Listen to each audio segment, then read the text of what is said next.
Tamil Nadu times நேயர்கள் எல்லோருக்கும் வணக்கம். இன்னைக்கு ரிலீஸ் ஆன படம் தாங்க கருடன்.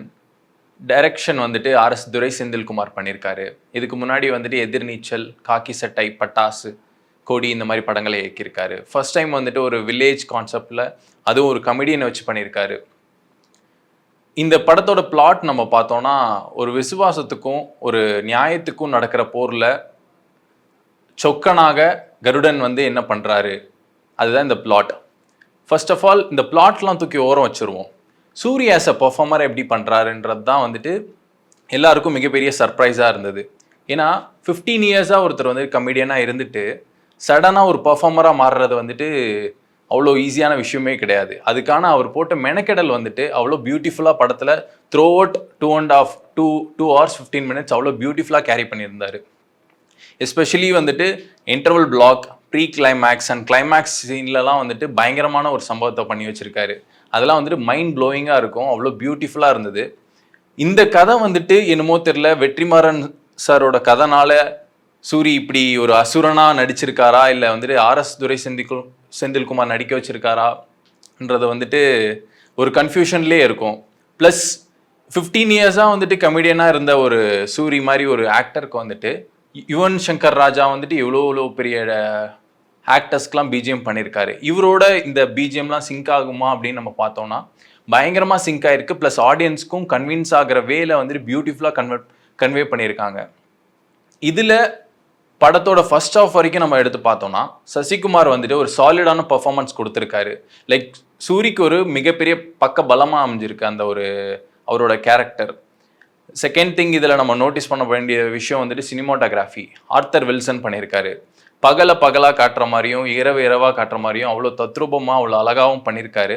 ப்ளஸ் சூரியோட சம்பவம் பண்ணுற அந்த எலிவேஷன் சீன்ஸ்லாம் அவ்வளோ பியூட்டிஃபுல்லாக வந்துட்டு கேப்சர் பண்ணியிருக்காரு. இதில் முக்கியமாக பாராட்ட வேண்டியது ஃபைட் சீக்வன்ஸ் ஸ்டன்ஸ்லாம் வந்துட்டு முக்கியமாக பாராட்ட வேண்டியதாக இருக்குது. ஏன்னு பார்த்தோன்னா ஒரு கமெடியனாக எடுத்தோடனே வந்துட்டு அடித்து ஒரு 100 பேர்த்த பறக்க விட்டு அதுக்கு ஒரு பிஜிஎம் போட்டு பண்ணுறது தான் நம்ம யூஷுவல் டெம்ப்ளேட்டாக பார்த்துட்ருப்போம். ஆனால் இதில் தன்னோட ஸ்ட்ரென்த் என்னன்றதை வந்துட்டு சூரி தெளிவாக புரிஞ்சு வச்சுருக்காரு. ப்ளஸ் எந்த லிமிட்டில் வந்துட்டு இந்த ஃபைட் இருக்கணும், எந்த லிமிட் வரைக்கும் நம்ம போகணும், ஸ்லோமோ எப்படி இருக்கணுன்றதெல்லாம் வந்துட்டு அவ்வளோ பியூட்டிஃபுல்லாக பண்ணியிருக்காங்க.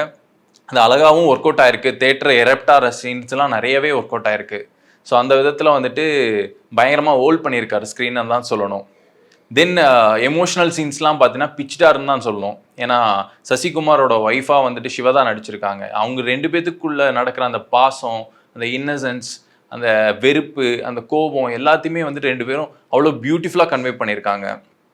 நிறைய சீன்ஸில் வந்துட்டு எஸ்பெஷலி ஒரு 3 இடத்துல வந்துட்டு சூரியோட டைலாக்ஸ் வந்துட்டு கண்டினியூஸாக 1 or 2 minutes வந்துட்டு கண்டினியூஸாக பேசுகிற மாதிரி இருக்குது. அதெல்லாம் பார்த்தா ஒரு கேரக்டர் ஆர்டிஸ்டாக பயங்கரமாக எவால்வ் ஆயிருக்கான்றது ரொம்பவே தெளிவாக தெரியுது. இதுக்கப்புறமேட்டு இந்த மாதிரி கதைகளை அவர் தேர்ந்தெடுத்து இந்த மாதிரி கேரக்டரை ஃபோக்கஸ் பண்ணி அவரோட ஸ்ட்ரென்த் என்னன்றது தெளிவாக புரிஞ்சு வச்சு அந்த மாதிரி அவர் ஃபோக்கஸ் பண்ணார்னா இன்னும் அவர் போக வேண்டிய இடம் வந்து நிறைய இருக்குன்றத வந்துட்டு இன்டெரக்டாக சொல்லியிருக்கார் படத்தில்.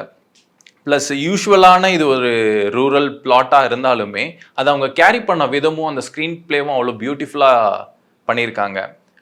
இதில் வந்துட்டு பிரிகிடா ப்ளஸ் ரேவதி சர்மா இவங்களோட ஆக்டிங்கும் அங்கங்கே அவங்க வந்தாலும் அவங்களுக்கான பாட்டை வந்துட்டு அவங்க கரெக்டாக பண்ணியிருக்காங்க. ப்ளஸ் சமுத்திரக்கனி வந்துட்டு ஒரு போலீஸ் ஆஃபீஸராக வந்திருக்காரு.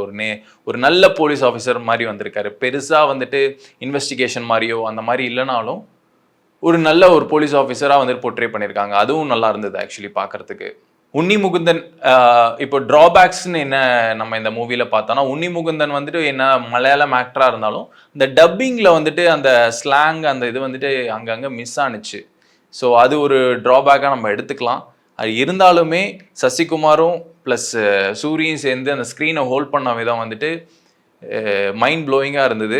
கண்டிப்பாக வந்துட்டு எல்லாரும் மஸ்ட் வாட்ச் பண்ண வேண்டிய படம் வந்துட்டு கருடன். ரொம்ப அழகான ஒரு சின்ன மெசேஜையும் கொடுத்துருக்காங்க, நல்லாவும் பண்ணியிருக்காங்க. நீங்கள் என்ன தான் பிளாட் வந்துட்டு ஆல்ரெடி ப்ரெடிக்டபிளான ஒரு பிளாட்டாக இருந்தாலும் ஈஸியாக கெஸ் பண்ணுற விதமாக வந்துட்டு கதை நவந்தாலும் எவ்ரி 10 minutes 20 minutes ஏதாவது ஒரு லேக் அடித்தாலும் அவரோட பர்ஃபார்மன்ஸில் பயங்கரமான ஒரு எலிவேட் பண்ணியிருக்காருன்னு தான் நிச்சயமாக சொல்லியே ஆகணும். யுவன் பொறுத்த வரைக்கும் இவர் ஸ்டாரில் ஒரு ஹிட்டு கொடுத்தாரு, இப்போ கருடனில் பயங்கரமான ஒரு ஹிட்டு கொடுத்துருக்காரு. தனுஷை நான் வந்துட்டு ஒரு ஆடியோ லான்ச்சில் சொன்ன மாதிரி தான், அந்த பக்கம் நேம் மாறிக்கிட்டே இருக்கும், ஆனால் இந்த பக்கம் யுவன் சங்கர் ராஜான்ற நேம் எப்பயுமே இருக்கும்ன்ற மாதிரி. அதே மாதிரி ரூரல் பிளாட்டில் அதுக்கே தேவையான மியூசிக், எஸ்பெஷலி இன்டர்வல் பிளாக்ல எந்த மாதிரி ஒரு மியூசிக் வந்துட்டு கரெக்டாக வந்துட்டு ஒரு கமெடியனாக இருந்து ஒரு கம்ப்ளீட் கேரக்டர் ஆர்டிஸ்டாக சேஞ்ச் பண்ணுற ஒரு ஹீரோவுக்கு செட் ஆகுமோ அந்த மாதிரி கன்வின்சிங்கான ஒரு மியூசிக்கை பியூட்டிஃபுல்லாக டெலிவர் பண்ணியிருக்காரு. So must watch movie. Tamil Nadu times எங்கள்கிட்ட இருந்து ரேட்டிங் வந்துட்டு அவுட் ஆஃப் 5 நம்ம பார்த்தோன்னா 4 கொடுக்கலாம். ஸோ இந்த வீக்கெண்ட் கருடன் கண்டிப்பாக தேட்டரில் போய் என்ஜாய் பண்ணுங்கள், கண்டிப்பாக நல்லாயிருக்கும்.